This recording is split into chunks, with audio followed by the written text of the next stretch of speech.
2 years ago, I completed Minecraft without taking any damage with only 1 HP. It was an incredible experience, but there was one small nuance about the fire resistance potion that kept bothering me. To avoid repetition and make the gameplay more interesting, I decided to complicate the game, namely, starting with a Nether. I am not allowed to use any armor, shield, or potions. All this will take place in hardcore mode. To avoid running between dimensions, a new rule is applied.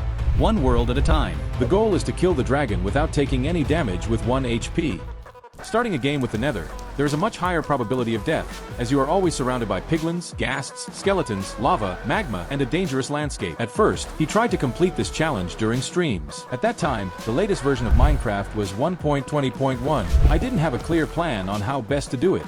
Only basic survival knowledge, wood, tools, and then it's up to you. There were a few good attempts, but they ended unsuccessfully. For example, did you know that Blaze can hit at a distance of 1 block if he can see you? I'm not talking about a fireball, I'm talking about a regular punch. It was unexpected for me. Then a new version 1.20.2, which partially simplified the game, by fixing a bug that allowed mobs to hit through walls, doors, or other thin walls. Bartering with the piglins is not as dangerous now, but the blazes have been hitting the block from a distance and continue to do so. The most dangerous stage of the game for me was killing blazes without a potion. Approaching them is already a huge danger. The first thing that came to mind was to run around the fortress, look for single blazes and shoot them with a bow. It's a good idea, but it takes an incredibly long time. You could reduce the time with a spawner, but you need a closed type. This means that you need to look for an unusual fortress to be located in the blocks. Another problem that remains is that a lot of time is spent on preparations, including gold farming and bartering with piglins to get the necessary materials to safely shoot blazes. Here it is, the last 8 blaze rod you can run to look for a stronghold. But after this incident, it was necessary to understand what exactly target blazes. As it turned out, it is the eyes, meaning the red line on the head, that are the most important, because if it is hidden, you are not there. Thanks to this information, I can change my tactics and move into close combat. The next thing that takes a lot of time is traveling around the Nether itself. There is no way to make a boat for safe transportation on the lake. That is, I have a pseudo tree, but I cannot make a boat out of it. If you don't understand what the boat is for, it neutralizes the damage from a fall. Then I remembered the strider, which moves quickly on the lava. I just need to get a saddle somewhere. There is a possibility of strider spawning with a zombified piglin, i.e. with a saddle, but you shouldn't count on it. The saddle often appears in chests in the fortress. Based on this information, an interesting attempt was made. The entire game process was recorded in one take starting from the main menu. Video proofs will be available via the link in the description. After creating the world, you need to turn on cheats. Go to creative so that you don't get damaged when teleporting.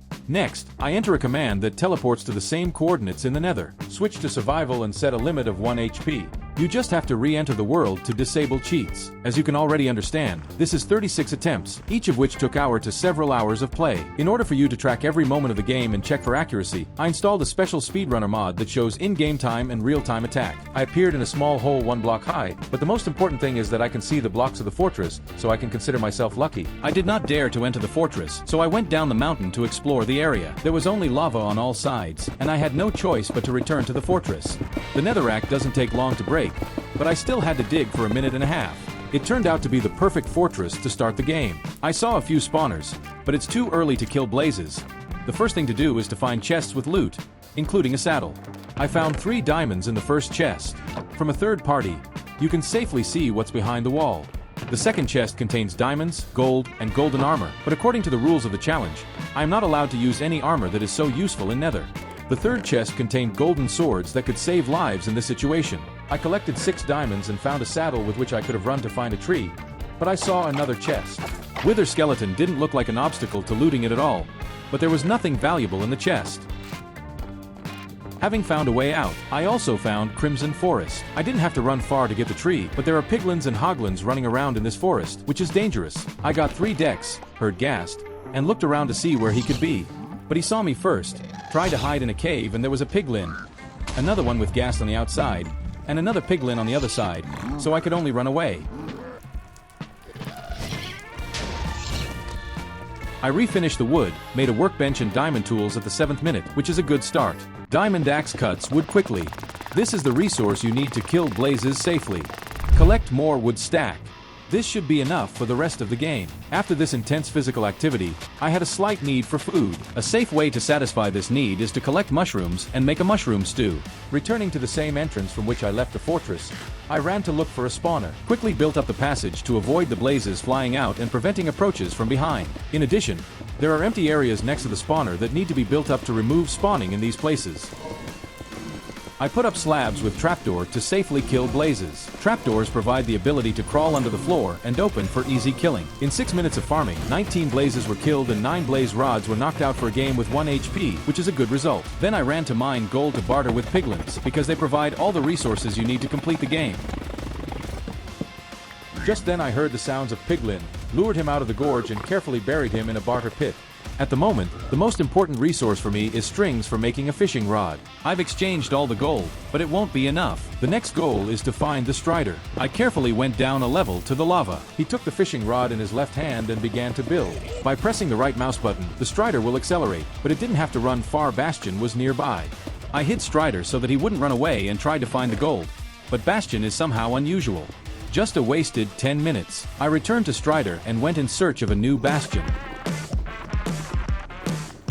Completed the challenge, Hot Tourist Destinations. 10 minutes of searching to get back to the starting point is a bit sad. Maybe I'll have better luck on the other side. And less than 5 minutes later, I came across a huge bastion.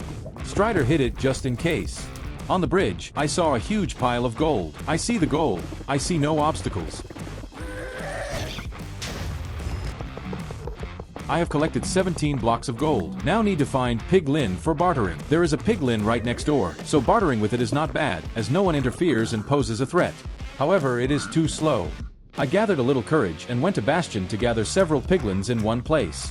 A bad trick with a block of gold. If you didn't realize what happened, somehow he picked it up. Only 2 were caught. Although I saw at least 3 heads. There is no point in wasting time collecting more. In order not to waste time, built a portal and made a bed for skips of the night. I make my last barter and enter the portal. Appeared on the island in the daytime. Lucky. I built a pole and launched Eye of Ender. Now I know in which direction to run. Collecting water in a bucket will come in handy in the future. Before I dove into the water, I turned on the hitboxes to better see the dangers, such as a drowning man or, even worse, a pufferfish. Swam to the other side of the river to get some ordinary wood to make a boat. I do not turn off the hitboxes, as the threat in the water has not disappeared. As soon as it started to get dark, I went to bed to avoid mobs. Further, the sequence of actions does not differ in any way from the usual passage of the game. I met horses on the meadow, immediately tried to tame them in order to reach faster. I used my eyes a few more times to find out exactly where to dig, and carefully dig a spiral staircase. On the way met coal, which is necessary for torches. Here's a good example of why spiral staircases were needed. Carefully dug around the lava and came across the entrance. This is where the danger begins, namely infected blocks. Silverfish only needs 1 touch to kill. I've already had this experience during a stream. That's why I break the blocks as carefully as possible. I was greeted by a strangely generated stronghold. You should immediately check whether a portal was generated behind the wall, as there was a case when a portal was generated without a passage. What I don't like most about this challenge is that you have to look for a portal in an already existing structure, as if the end is so close and yet so far away. A small run from the silverfish. Then I carefully broke the spawner. If you kill silverfish with a single blow, no new ones will appear. Here's a life hack. I prepared my inventory, activated the portal, and teleported. Once in the end, I immediately build up to the 145th altitude. That's right, the dragon blocking feature still works. Then to the center of the island, that is, to 0 coordinates. Then obsidian and water, and I wait for the dragon to try to land on the portal. He was caught in a trap. It remains to shoot more stacks arrows.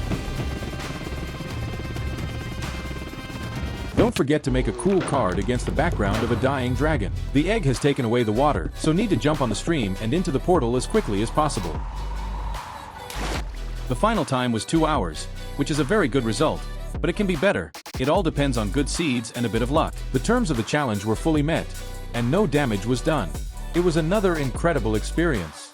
It's very difficult to convey emotions, so you should try to play such challenges yourself, or at least hardcore. Turtlecraft was with you until the next video. In the meantime, you can watch these 2 interesting videos.